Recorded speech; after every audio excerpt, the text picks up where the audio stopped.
سائل يقول: ما حكم قتل الكلب عمدا؟ لا يجوز إن كان مما رخص في قتله.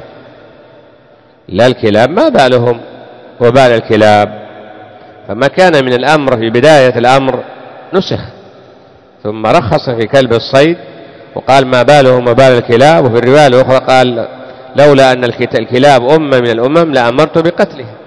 وهذه الكلاب فيها منفعة، لكن المنفعة ما هو تدخلها في بيتك، فلهذا لا يجوز قتل ما لم يكن مؤذيا. الكلب الأسود البهيم فإنه شيطان، أو الكلب العقور الكلب ما لم يكن مؤذيا لا يجوز قتله عمدا، ومن قتله أثم.